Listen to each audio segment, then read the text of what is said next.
This is your WLAK Daily News Roundup for Lake Air, 107.5 FM and 1260 AM in Amory. For WLAK News, I'm James Kelly.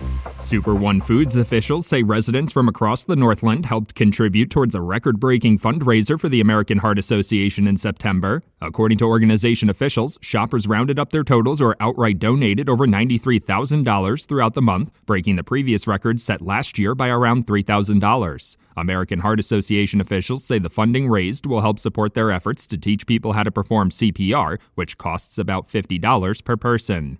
Bayfield County is offering residents a new Universal Children's Savings Account program. The Bayfield County Board of Supervisors unanimously approved the pilot program, dubbed Bayfield County Saving Early for Educational Dreams. The program provides participating children with a $100 deposit when families open a college savings account before their second birthday. Families enrolled in the federal WLAK program will also receive $200. Bayfield County is the first local government in the state to approve such a program. Wisconsin Attorney General Josh Kaul has announced the federal government has lifted its requirement that states assist with immigration enforcement to receive funds through the Victims of Crime Act. According to a press release from the Wisconsin Department of Justice, the state will retain access to over $24 million in federal funding for victim service programs. The immigration enforcement condition was challenged in a multi-state lawsuit filed in August, which argued the obstruction of that funding was unlawful and violated the Constitution. While the Wisconsin Department of Health Services is still recommending the COVID-19 vaccine for most residents, data shows the vaccination rate remains low this year. The agency issued the guidance nearly a month ago after the Centers for Disease Control and Prevention stopped recommending the vaccine for most people. Since then, DHS officials say only about 2% of Wisconsin residents have received the most recent booster. They also say scheduling an appointment for the booster through national pharmacy chains has become more difficult.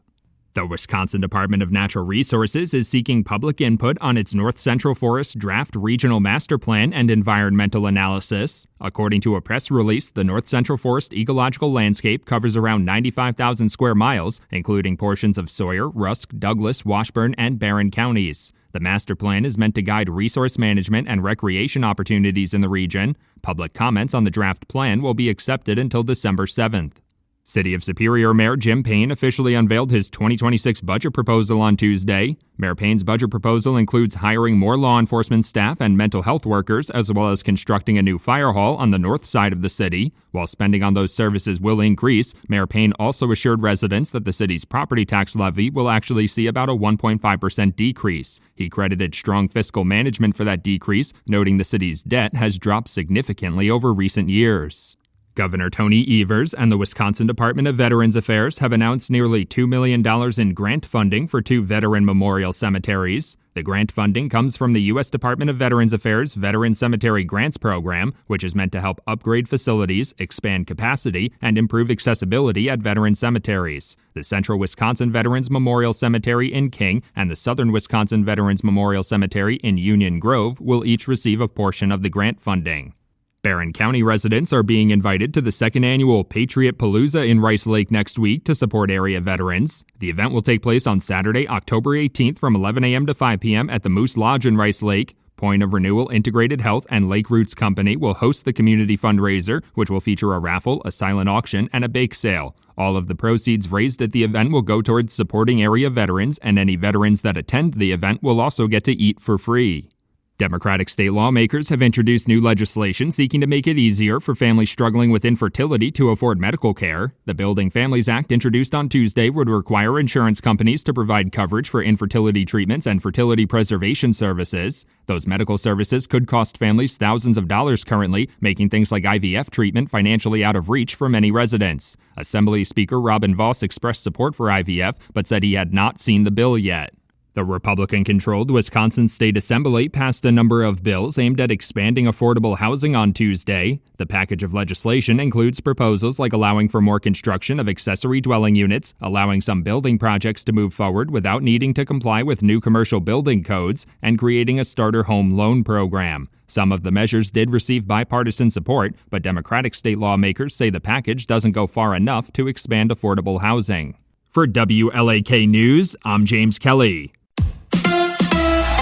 Game 4, Cubs and Brewers. Hi, I'm Mike Clemens with sports. Baseball, there will be a Game 4 tonight in Chicago. The Brewers losing to the Cubs last night 4-3. Chicago scoring all of their runs in the first inning, keeping their playoff hopes alive. On the brink of elimination, Cubs manager Craig Counsell. It's fun and stressful in the same sentence and the same light, and I think you feel both emotions a lot. Brewers manager Pat Murphy. Both teams come out firing, that's what it's about. They know us, we know them. There's a lot of emotion in the game, and it says something for both teams. Really. NBA, the Bucks host the Pistons in preseason basketball tonight. Doc Rivers asked about that ESPN report that the Bucks discussed trading Giannis to the Knicks. It was a conversation where a team called, and John has been saying no now for 11 years. I don't know why this is a news story, but I guess it is. That's Doc Rivers with Sports. I'm Mike Clemens. That's your WLAK Daily News Roundup from Civic Media.